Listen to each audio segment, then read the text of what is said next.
Join UF Hall of Famer and 14-year NFL vet Shane Matthews every weekday as he brings you all you need to know about your Florida Gators, including news, analysis, and opinions with some of the biggest names in sports. Find us on Spotify, Apple Podcast, Google Podcast, or wherever you listen to your favorite podcast. Or watch us live at 8 a.m. on Facebook, YouTube, and Twitter.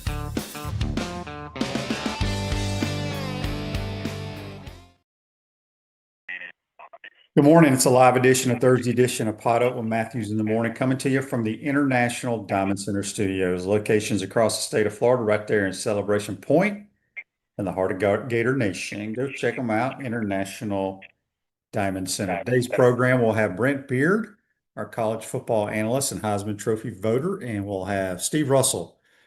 He's been on the call for pretty much every one of the Gator baseball games. So we'll talk to him. His thoughts on the Gator baseball team. If you got any other questions for him, shoot them our way. If you missed it last night, boy, it was a track meet between Alabama and Arkansas. Arkansas loses a heartbreaker, probably the player of the year. I know people don't want to hear that because I think Thomas Houck has a chance, but it's going to be the freshman Darius Acuff. He scored 40 in regulation and then got 40, total of 49, I think. But he's probably going to be the player of the year in the conference and the freshman of the year. And then our man, the kid from Kansas, Darren, I can't remember his last name. He had 18 in about 15 minutes and then pulled himself out of the game again. Brent, let's go to the Titan More Hotline and talk to our man, Brent Beaird. Good morning, Brent. How you doing? Shane, doing well. Yeah, it's been quite an SEC basketball year or so far. As a matter of fact, the Arkansas player you were talking about, I think Shane, he was like 2 points away from an SEC record, which is amazing.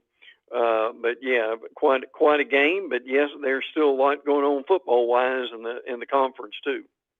Yeah, it is. LaTroy on YouTube, brought to you by Quality Plumbing, has a question for me.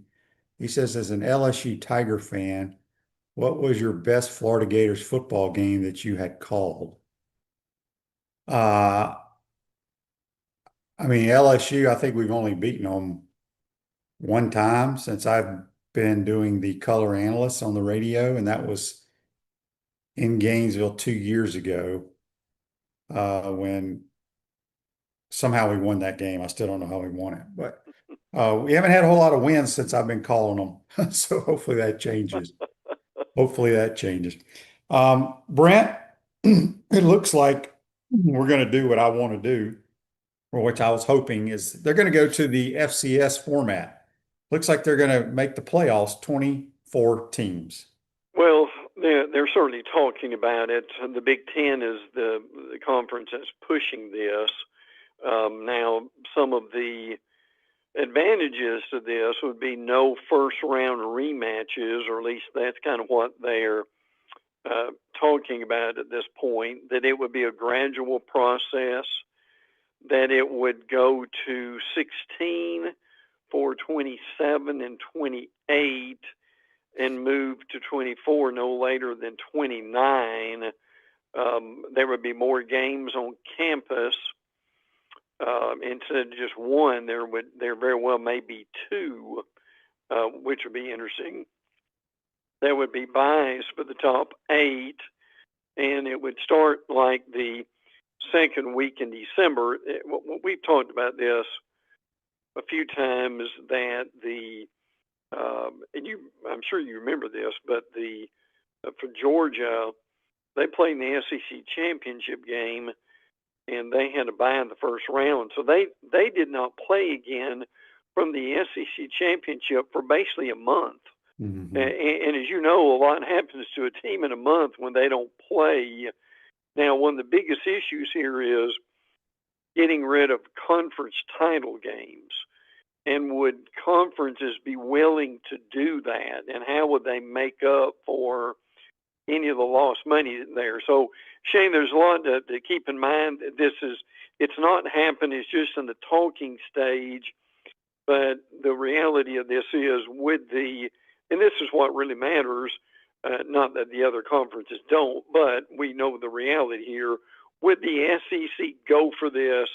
And at this point, I'm not sure they would. Yeah, the giving up the conference championship games is a big thing to me. Yeah, I just I think get it. that's a huge part of college football. Yes, Um, you're basically playing your regular season for nothing. I mean, obviously to get into the playoffs, sure. but I know one head coach that wouldn't be very excited about that. Yeah, Um, we got a head coach leaving his position to go work for the Seahawks. yeah, and we're seeing more of this.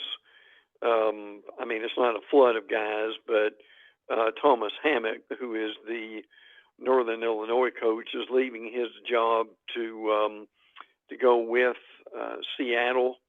I mean, he knows people on the team, so I'm sure that would help him. They have Northern Illinois has named defensive coordinator Bob Harley as the interim coach for 2026. That's really about all you can do at this point of the game. If your head coach is leaving almost in March, and the transfer portal will be open for about 2 weeks or more for them too. Shane, I don't like it because I'm a college guy, but the reality is, until we can get some of these things straightened out in college football, could we see more of this down the line? Yeah, I mean, it'd be interesting to see if somebody from a Power Four did Yeah, that. Obviously, he's probably going to be making more money for the Seahawks than he was at Northern Illinois. Plus, he's at that level where if he has a couple of good players, they're hauling ass as soon as the portal sure. opens up to Yeah. a major school to get paid. Brent, here's something that got denied by the NCAA, which I don't even know. I would say these two schools, if they really want to do this, just go to court. Yeah, I think they would really. win. Yeah. Well, the thing we're talking about here is having a real spring game. Colorado and Syracuse were denied by the NCAA on a joint competitive spring football game. Now, Deion Sanders really pushed this, and Sanders has some influence, certainly. And I think Shane's point's a really good one. I could see this happening at some point. I know there'd be some coaches against it, but I think, Shane, for the future, I think something of this ilk's going to happen. And we don't know what that might look like, frankly, but I think more and more people are getting interested in this. And it may take another, 3 to 5 years for something really to happen. But you could honestly see a spring game as far as it bringing in a lot more money and all that goes with it. But it's been denied by the NCAA for now. The Pouncey twins, Mike and Marquise, invite you to try the mango martinis at Spurrier's Gridiron Grill, handcrafted with their J.F. Hayden liqueurs. Try those flavors or find your favorite at shopjfhaydens.com. All right, Brent, let's go around the SEC. What's up? What's going on in Tuscaloosa?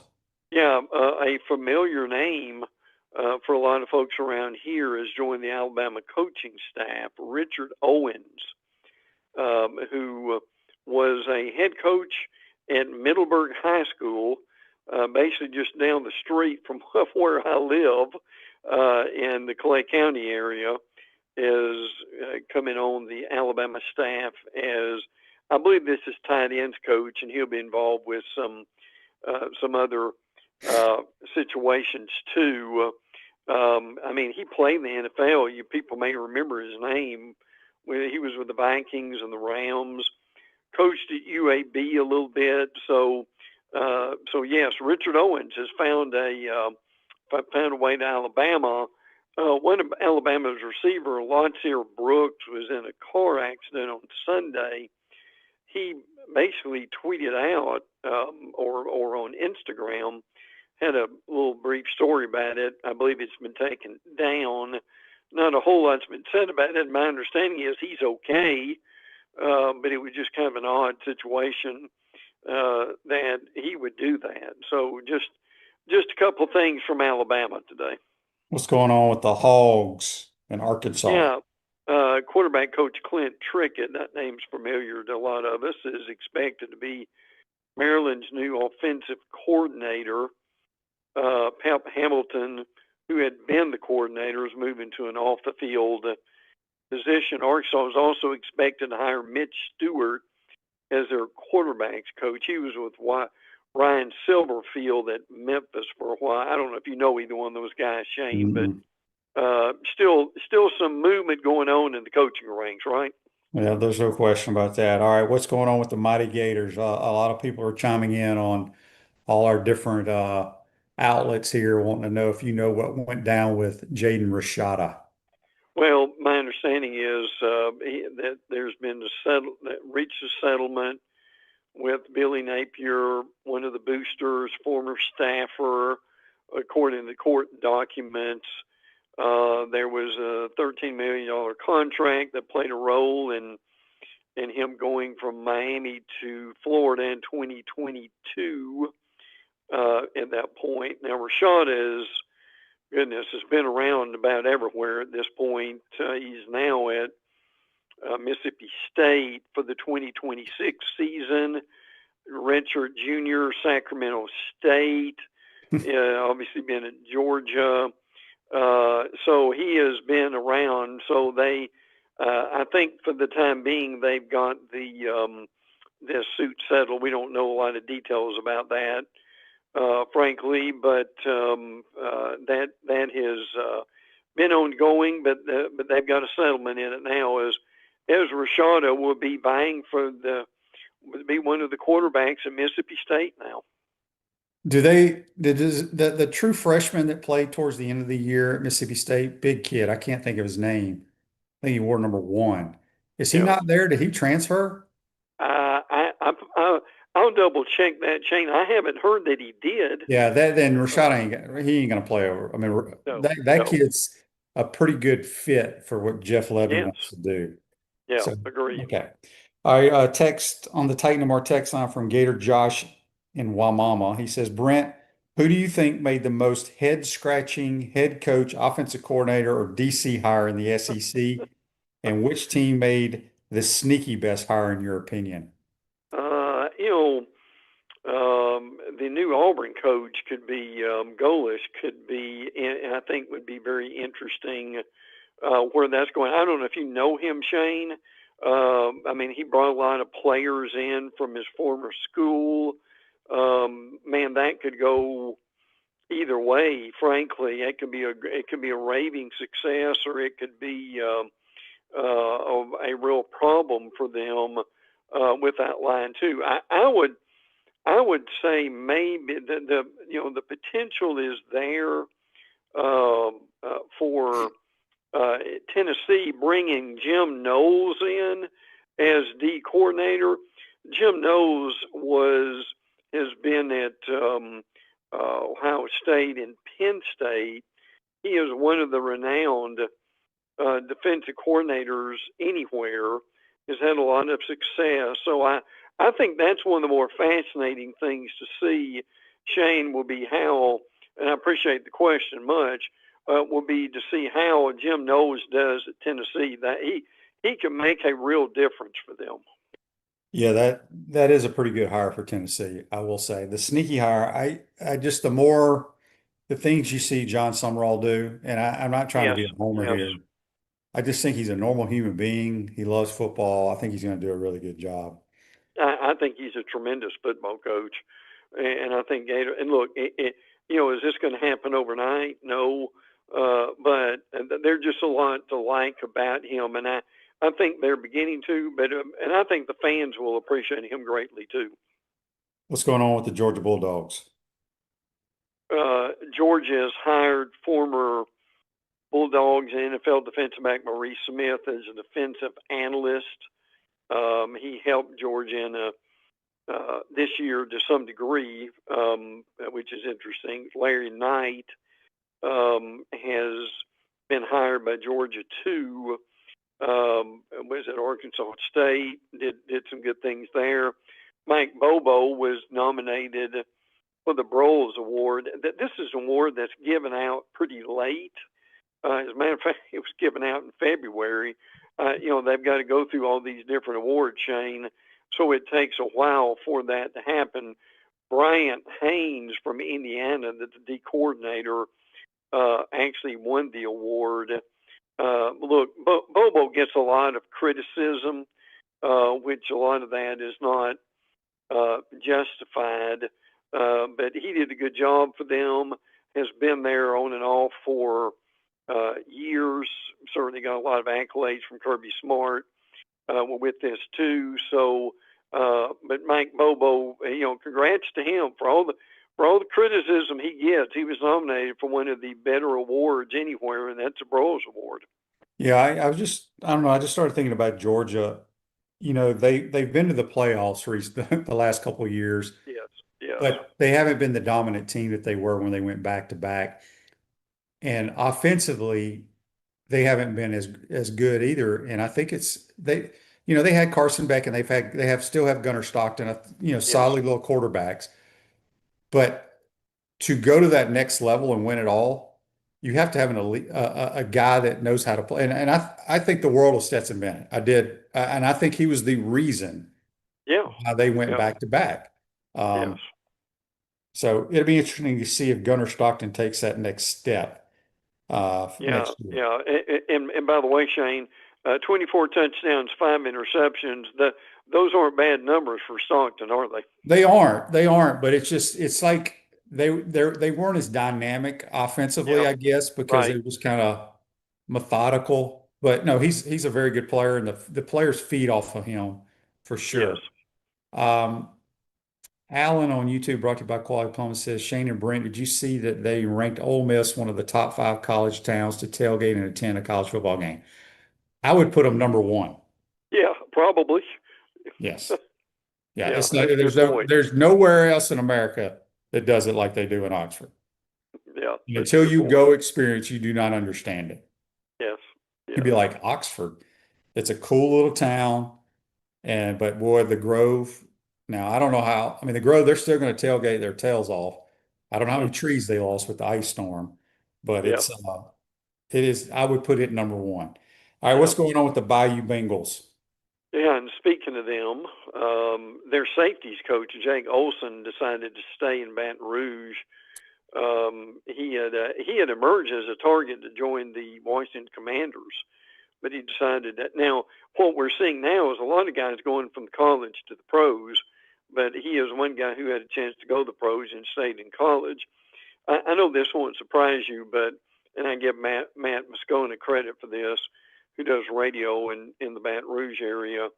But the LSU right now, because of Lane Kiffin, they've got, according to Moscona, they've got like 44,000 people on the season ticket waiting list. The guy who is with the athletic director said the most we've ever had, 17,000. So give Kiffin credit. I mean, he creates interest wherever he goes, doesn't he, Shane? Look, they may sell out of tickets, and boy, if we thought Tiger Stadium, I know you've been there a lot, Shane. With Kiffin, that could be something else, couldn't it? Yeah, it's hard to believe that the most they've ever had. Is that the waiting list, 17,000? Yeah. As crazy as those damn fans are, that kind of baffles the truth, me. Isn't it? Yeah. Yeah. Agree. All right, what's going on with Mississippi State? They have bought their way out of a home-and-home football series with Troy, scheduled for 26 and 27. Troy's going to play Utah State with that. I think the thing we're seeing here is the SEC obviously is going to 9 conference games, and how is that going to affect the non-conference schedules is going to be the thing that we'll watch out for over the next few months. Shane, that's going to be pretty interesting to see where that goes. I'm afraid it's going to be dumbed down, and we're going to lose some games. I know Alabama, Ohio State are trying to decide if they're going to play too. But again, when you're at another conference game, that's part of the fallout. Speaking of Oxford, what's going on with the Rebs? Yeah, they have hired Cody Waddell, co-offensive coordinator, tight ends coach. They've also added Mike Stoops to the staff, most recently inside linebackers coach at Kentucky with that. So, and the big thing with Ole Miss is obviously the quarterback, Chambliss, getting another year. They went to court, and this went on for basically a couple of days, it seemed like. But he was granted an injunction because of a medical red shirt at Ferris State. People forget he played there for a while. So, but again, I mean, Shane, this is going to be, as you called it a few months ago, this is going to be a good Ole Miss team that's coming back. Chambliss coming back, Keywan Lacey coming back, Deuce Alexander. They've got some transfers in Darrell Gill and Jonte Cook.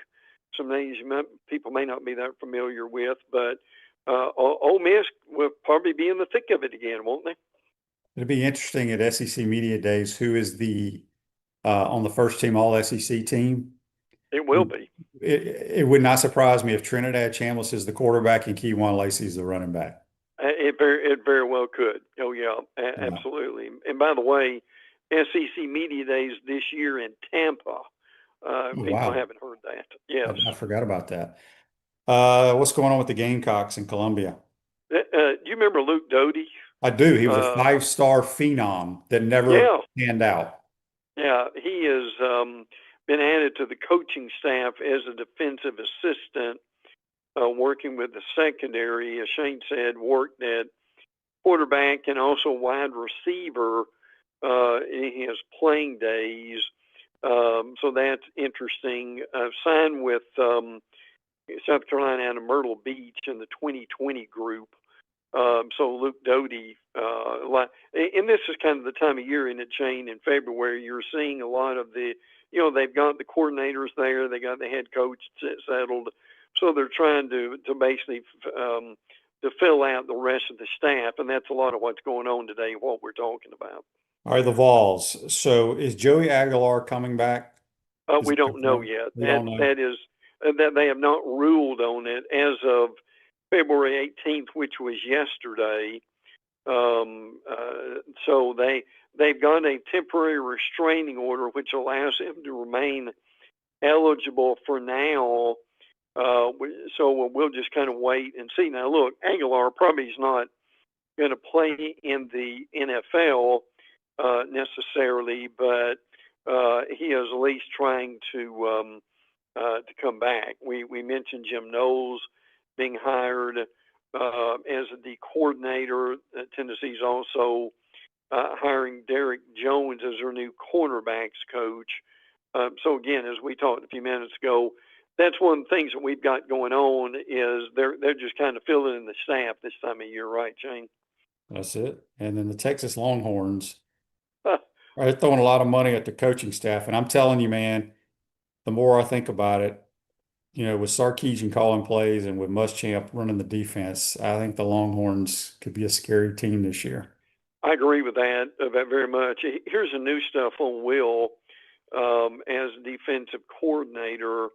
Now, Shane, this is money people would have almost fainted to hear years ago, but Will's going to get 2.7 in 2026, 2.8 in 27, 2.9 and 28. So congrats for him. And you would know more on this, but Will took, was it a year or two to kind of watch his be with his family and kids play, and now back at Texas, and this is going to be a good staff to say the least. So I just wanted to mention that about Muschamp. Yeah, he took a few years off. He was an analyst with Kirby at Georgia because one of his boys was a walk-on there, and then his other boys at Vanderbilt. So, he'd travel and watch Vanderbilt play, even though his kid never played. But coaches want to coach, and that dude can flat out coach some defense. So he can. He's back in Texas, and I just, oh gosh, with that roster and with those two guys in charge, really, offensive defense, my goodness. What's going on with the Aggies? Yeah, Mike Elko.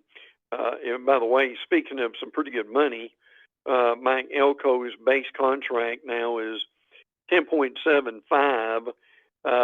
He will get, and this is, now look, this may never happen, but this is the way it is on paper. Raises of $300,000 every year. That's not bad, is it, Shane? To $12.25 million in his final year, which would be year 6. So that's a 6-year deal, $69 million. And frankly, Shane, very little has been said about this. I think we're so used to having these kind of contracts, but so not much is said about it. Elko was asked about the current state of college football. He said this is a $1.2 billion industry with not a single voice in charge of it making decisions for the game. So I think what we're hearing from some coaches, I'm curious if you are too, is we really eventually need to get somebody in charge of kind of being the overall commissioner instead of just having commissioners in every conference. Yeah, they need some rules and regulations. That's the bottom line. It's a disaster what's going on. Brent, give us some nuggets before we get you out of here. Yeah, Florida State, a little bit with that. They've expanded the front office to the point to where Mike Norvell is going to be the primary play caller. Now, obviously, Gus Malzahn retired a few weeks ago, former Auburn coach, former UCF coach. So this will give Norvell primary responsibility for play calling. That will certainly be interesting to see where that goes too. So, but Shane, still, I know it's the middle of February or even beyond that. There's still a decent amount of stuff going on, and we're glad to be able to talk about it. That is very true. Brent, have a great weekend. We'll talk to you next week, my man. Always enjoy it, bud. Take care. Atlantic Roofing, your roofing experts for residential commercial roofing with more than 50 years of local experience. We're going to take a quick time out. Come back. We'll be joined by Steve Russell. And he's been on the call for pretty much, I think, every baseball game so far this year. We'll get his thoughts on Gator baseball. You're watching and listening to PodUp with Matthews in the Morning from the International Diamond Center Studios. We'll be right back. Our premium sponsors are Atlantic Roofing, Campus USA Credit Union, International Diamond Center, J.F. Hayden's Craft Liqueurs, Los Linderos Tequila, Meldon Law, Titan MRI and Imaging, Castaway Sauce, UF Health Orthopedics. Gridiron sponsors are Baker Sports, Comfort Temp, Florida Cracker Oyster, Electronics World, Gallo Car Wash, Miapa Latin Cafe, Peachland Dental, Quality Plumbing, Ruse Ogre State Farm, Silverback Concrete, 84 Lumber, Big Mills Cheesesteaks, Celebrate Primary Care, Gator Bait Media, Florida Cracker Kitchen, Gator Dominoes, Ironwood Golf Course, McDonald's of Gainesville, Tropical Smoothie Cafe, UF Bookstores, Advocare, MG&A Wealth. Remember to like, follow, and subscribe so you don't miss an episode. And to advertise, call my man Freddie, 352-284-3733. Naysayers. Setbacks. Injuries. Life throws a lot of hurdles your way. The key is just keep jumping them.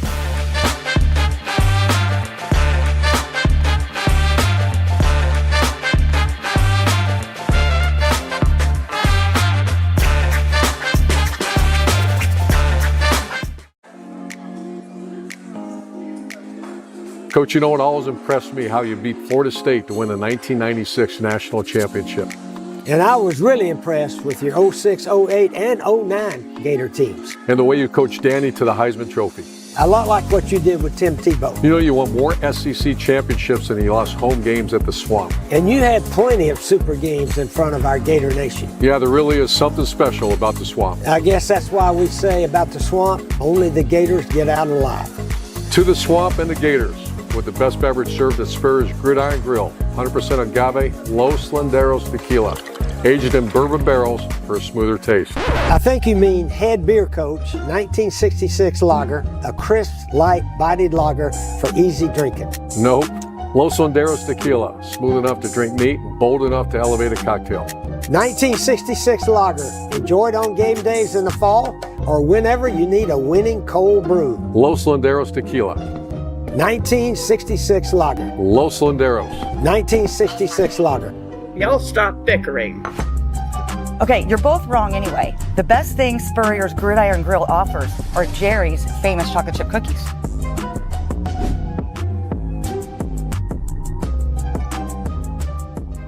When the late, great Charlie Daniels would need a place for jewelry he could trust, he turned to International Gold, Diamond, and Watch Exchange. Hi, I'm Charlie Daniels, and I live in Tennessee, but when I get ready to do something serious about jewelry or a gift for my wife or somebody, I always get in touch with the folks at International Gold and Diamond Exchange here in Gainesville. There's a lot of reasons for that. One reason is they sell nothing but the best. Find out what Charlie was talking about for yourself at International Gold, Diamond, and Watch Exchange at 3440 West University Avenue and online at igdwex.com. Welcome back to the International Diamond Center Studios. Peachland Dentistry, Gator Nation's #1 choice for dentistry in Port Charlotte and surrounding areas. Go check them out at peachlanddental.com. Back to the Titan More Hotline, courtesy of Comfort Temper man Steve Russell. You can listen to him. He's back noon to 2 on WRUF. You can check him out on the app as well. What's up, Steve? How you doing, bud? I'm doing well. Good to be back with you, too. All right, let's talk. You've been on the call for all the baseball games. Just give me your assessment, your overall assessment of what you've seen, what you like so far. What I didn't like was Liam Peterson's first start. He's supposed to be your Friday guy, your stud. He was not. Now, look, Tarek Skubal has bad starts, right? I mean, but you hope. Not often. No, that's exactly my point, right? You hope that doesn't happen very often if he's going to be your Friday guy. Because in the SEC, you have to have that Friday hammer. You got to get a tone setter to come out there, and hopefully he'll be okay. Saturday, Sunday looked just fine. This is probably the team in the last, few years where there's a lot of mixing and matching that they can do. They're very high on some of the young players. Getting Kyle Jones back, I think we see how much he was missed last year.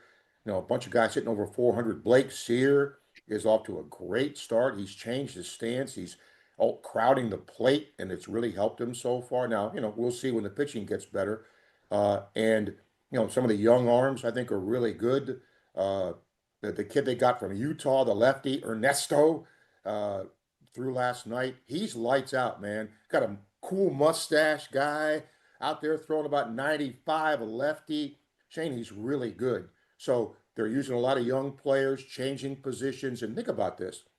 Stripling and Yost, who played a ton last year, played the first game. They haven't started since. So this is how deep they are. And I think that's going to continue, as we get to conference play to, get a regular lineup. Yeah, speaking of that, when I had Sully on last week, he talked about how this team, he can move so many different pieces around. Yeah. They can play differently. I think a lot of Gator fans say that we've relied too much on the 3-run homer over the years. And I know we've hit a bunch of home runs so far this year, but do you see moving forward playing small ball? People have always been critical of like us not laying down bunts when you should lay down bunts. Do you think they would do that this year?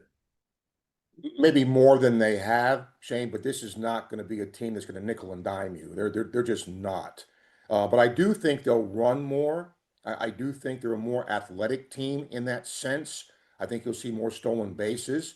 And I do think when the situation arises, they will do small ball. They're not going to just go up there and, bunt for the heck of it, right? Because I think, they're better than that. But I do think they're capable of stealing more bases, manufacturing more runs, and then when they have to, lay down a bunt. Alan says here on YouTube, brought to you by Quality Plumbing, can you ask Steve how he feels about the bullpen this year? Are we more seasoned? Yes, more seasoned. And remember last year, because of injury, the guy that threw with his left hand was non-existent. They got a couple of guys down there now. And the guy I mentioned who pitched last night. So, and Luke McNeely is going to be the wild card here because Sully has mentioned this a lot. and he really believes this. When you play a game, Shane, and you play 7, 8 innings, and you're fighting your tail off, and it's a tie game or a one-run game, and then you go to the 9th inning, and you don't have anybody to shut it down, and you lose, that's really demoralizing. After you bust your hump for 8 innings, and then, you can't close it out. So they want to have a guy at the end of the game where he's going to come in and shut the door. Michael Byrne, did that with them, who's on the staff now. So Luke McNeely could be that guy, but he can do anything. He threw the first 2 innings last night. He can give you middle innings if you need it, and he can close a game too. So I like his jackknife approach. But yeah, I think they're going to be a lot better in the bullpen. They had a guy throwing last night, who threw 98, a couple of guys threw 98, 99. And they've got a chance, I think, to get a bona fide closer. So I like the bullpen. Andy's question on Facebook Live brought to you by Mellon Law. What's your take on Cade Curlin in the 3-hole? He's really not a power guy. Well, but he can. He's got some pop. He's not your, a lot of 3-hole guys are bigger, right? A little thicker. He's not, but he's got pop. I mean, he can hit the ball out any place. He's been off to a little bit of a slow start, and I just hope he stays healthy, Shane. That poor guy just has been hurt a lot since he's been here. And you know what? I'm a big history guy. I don't care what year it is, even the year that Florida won it all. Look at the lineup on day one. It ain't the same as it is at the end of the year. It changes, and because they're, I think, going to mix and match, you're not going to see the same lineup, maybe, 2 games in a row. So you may see Cade move, but I think that he's a veteran guy. They know what they have in him. They're going to give him a little rope to see what he does, but I promise you, if he doesn't do the job, they'll move him. Well, baseball has kind of changed over the years, at all levels, where sometimes they put their best hitter at the leadoff position. Yep. You see it a lot in softball now. A few years ago, Tim put Skylar Wallace there. She was in the 3-hole for so long, but he's like, you know what? We're going to give her a lot of at-bats, and she's going to see pitches leading off the game. He's got Taylor Schumacher there right now. So it's not back in the day where you had your power hitter hitting in the 3 and the 4-hole. They kind of Right. move it around. How about baseball with Caglione? They moved him to number 2. Right. Why? Because they want to get more at-bats. If you get one more at-bat a game by being in the 2-hole, multiply that out, right? You might get 40 or 50 more at-bats for a guy that you want, or a woman, at the plate in this case. So yeah, I mean, we could see that, sure. Text here on the Titan Mar text line from Daryl says, I know the competition hasn't been that great, but my eyes tell me this team has a lot of offensive firepower with new faces. Ernesto is a bulldog on the mound. He is. Mustache dude, fun to watch. And, it's amazing now, Shane, even with football and basketball, you look at a roster and you see a guy coming from, Mississippi Valley State or, some school like that. You can find gems there. For sometimes they just don't mature until later, or, some other problem. They don't get recognized by a D1 school.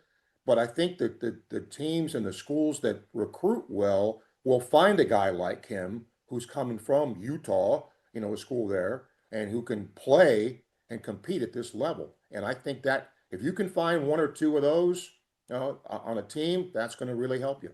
From a defensive standpoint, Sully and baseball managers, they all want to be strong up the middle. Do you like this team? I mean, it's early in the season, but do you like what you've seen so far? What's been interesting to me, Shane, is Lawson at shortstop. I mean, they got Sam Miller to come in here from Columbia, who I thought day one was going to be the shortstop. And that's not proven the case. They like Lawson there. So unless he doesn't do something or whatever, I think he's going to be the shortstop there. Curling up the middle scares me a little bit because sometimes he looks like he bobbles stuff, but he makes the play. And I love Jones in center field. Florida's always had, when they've been good, a stud in center field that covers a lot of ground. I go back to when I was in school, Jim Watkins played here, Matt Dendecker played here, Buddy Reed played here. They've had really, really good center fielders, and I think Kyle Jones is in that mode. So yeah, I like what I see defensively. Steve, I mean, you're a baseball guy, and I was talking to Sully last week about it. he's always gone out and got some of the top-notch 5-star high school baseball players to come play here. But he was talking about how we were losing to a lot of teams that were older. He's gone into the portal more for this year's team. I'm just looking at the future of high school baseball. I mean, obviously, if you're one of those main guys, you're probably going to go pro right out of high school. But it's going to hurt, just like it is in high school football. It's hurting these baseball players coming out of high school, don't you think? Great minds think alike, Shane. I mentioned this yesterday, that it can help you and hurt you. Let's take Kennesaw State, who's coming here, okay? Look at their roster. They got a lot of dudes from Georgia and Georgia Tech. So if you go to a bigger school and you don't play, or you're not, whatever that is, right, then you move down. Now, sometimes if you're good enough, you can transfer to another, bigger school, but that's really helped Kennesaw.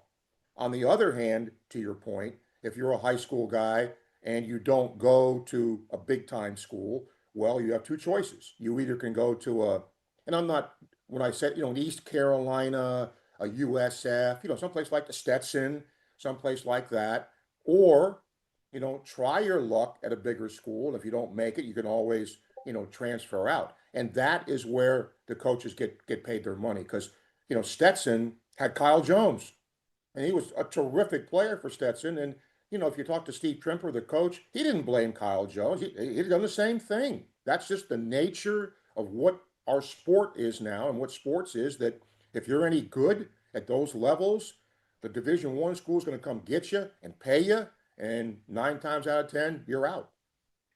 Joseph has a question here on Facebook Live, brought to you by Mel Law. Does baseball do a fan day or anything where kids can briefly meet the players and coaches? You can go down the right field line about 90% of the time after a game, and there's players down there to sign autographs. I don't know that they have a meet the team thing.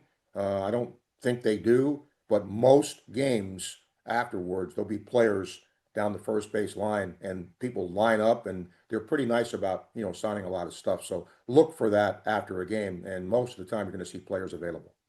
Looking forward to the SEC schedule, Steve. Obviously, we know how difficult it is week in and week out. There's probably 5 or 6 teams ranked ahead of the Gators right now. That doesn't mean anything, but would you say the top 2 teams on paper are Arkansas and LSU? Probably so, yeah. And, I think there's always that pressure on Arkansas because, for everything that Coach Van Horn has done, he's never won at Omaha. They've been there, but he just hasn't, gotten over that hump. And LSU returns a lot. The team that a lot of people are high on, Shane, is Mississippi State. I was getting ready to bring them up. Yeah, new coach in there, came from Virginia, really successful program. And there's an example, Shane. We saw them at the end of the year, and they were not very good. I mean, they just didn't look at, and they ended up firing the coach. Look at them now. Guy comes in there, and they've completely revamped their team, and they're on paper, one of the best teams in the country. So you can turn it around, again, on paper, pretty quickly here, through the portal, and, high school guys too, and getting the right coach. So I would say those 3 teams, and Florida is certainly capable. Auburn's ranked, but I don't see that. I think Auburn has a few more holes than a lot of people think. The league may not be quite as top heavy. Vandy's good. They're ranked, but, not great. So I think the teams you mentioned, at least preseason, are probably the preseason favorites. Mississippi State won the national title, 5, 6 years ago? Something like that. Yeah. Yeah. I just think it's the best venue in all of baseball. There's nothing like it. I tell the story all the time, Shane. When we were there, they were renovating the stadium to where it is now. So we had to go outside to broadcast. We didn't have a press box.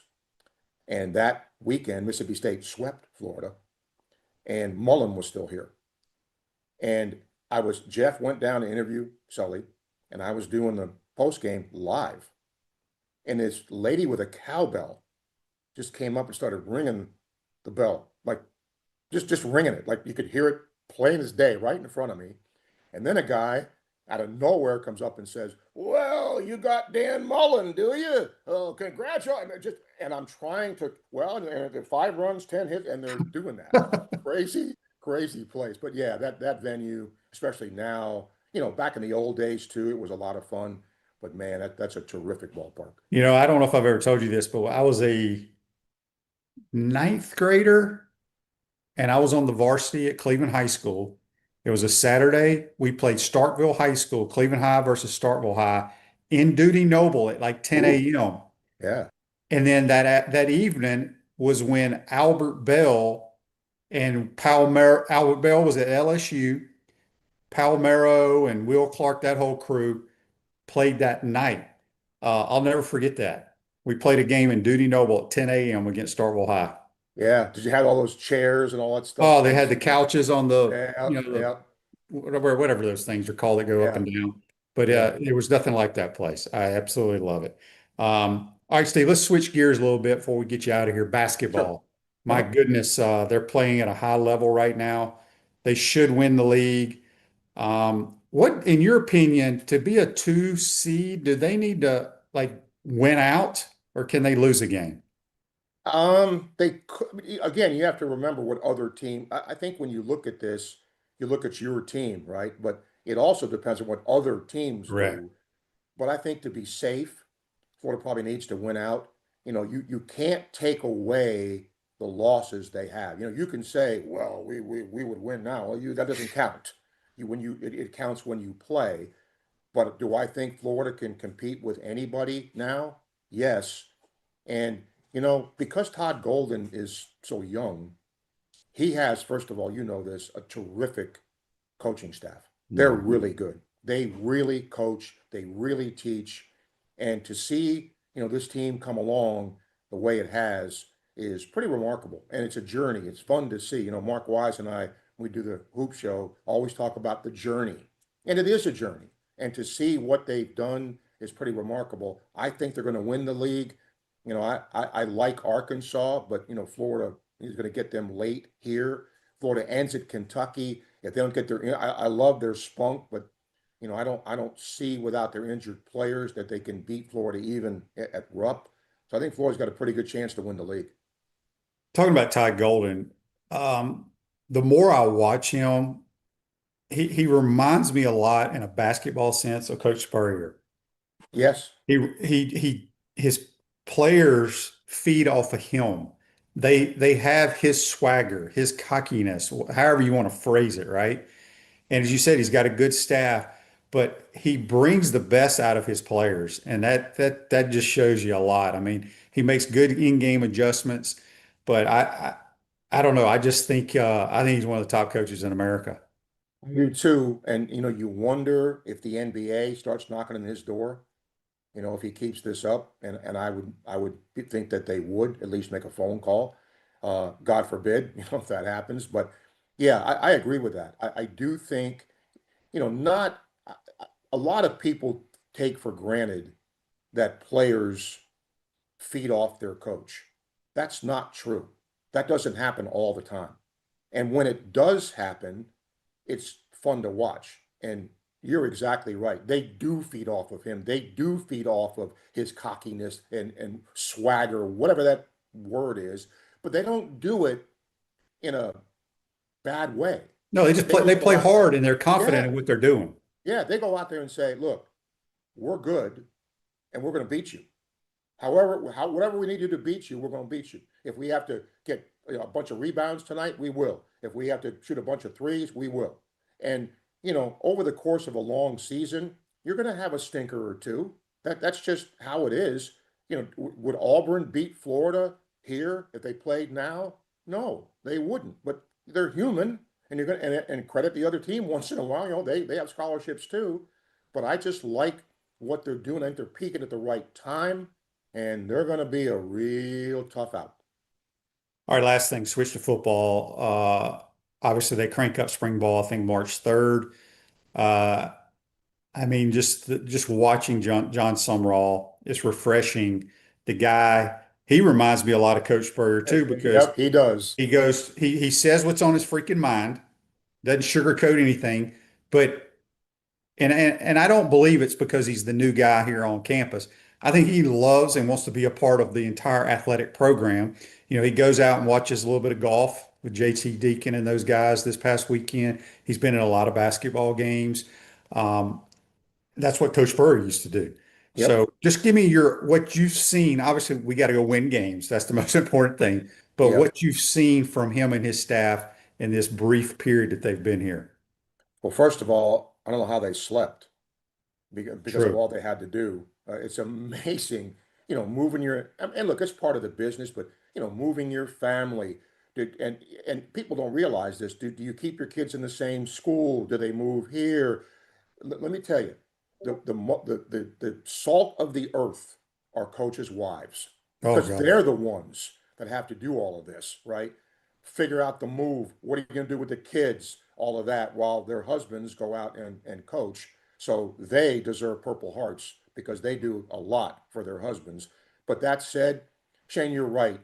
You can say what you want. Winning games is going to be the bottom line. And I understand the comparison to Coach Spurrier, but he's won wherever he's been. Right. I mean, and he's done it sort of his way. And I think he's a straight shooter. I think the players will respect that. I love the coaches that he has here. He's got a guy in Brad White who's also coached in the NFL. He's coached with the Colts, so he has that experience. So I think, and they did a nice job of roster retention. I don't know how much money they have. Nobody does, right? I don't think it's at the top of the heap of the SEC, but it's not the bottom either. But given that, Shane, I think they did a really nice job, because that's part of a roster now. What you retain, what you don't lose, not just high school kids or not the kids you get in the portal. Who don't you lose? You didn't lose Jaden Ball, right? You didn't lose those kind of guys. So they were successful there. He's going to be okay here, and he's not afraid to say, I'm going to win. And that can come back to bite you big time if you don't. He ain't afraid to say it, and I understand why, because wherever he's been, he's won. Yeah, and I think he's transforming these kids. I think we're going to be a much more physical football team. They better buckle their chin straps come spring ball, I think. Yeah, and what I think is going to happen, they're going to mix and match, because they got to figure out what they have, right? They don't know. Mhm. So I think sometimes, the traditional, all right, you go with the ones and you go with the twos. Well, what if, and Brad White made this point, I'm going to mix and match, because what if a guy on the ones goes down and the twos doesn't have a lot of time working with the ones? I got to mix, and I love that. I really hadn't thought about that, but think about that, Shane. If you mix and match, if you're good enough to do that, well, then if somebody does go down, you put somebody else in there, you have familiarity with the scheme. You have familiarity of what those guys do. So just hearing that, that's pretty sharp. That's pretty sharp. No doubt about it. Steve, appreciate it. Let everybody know how they can listen to you each day, and also during basketball season, yours and Mark Wise's show. Sure. Sports Scene, noon to 2. You can consume it, over the air and all online, all over the place. Mark and I do Hoop There It Is. We do that on Mondays at noon. And I'm going to return the favor, Shaner, because I'm going to have you on soon and talk a little football too, get your perspective. And I do want to ask you one more quick thing.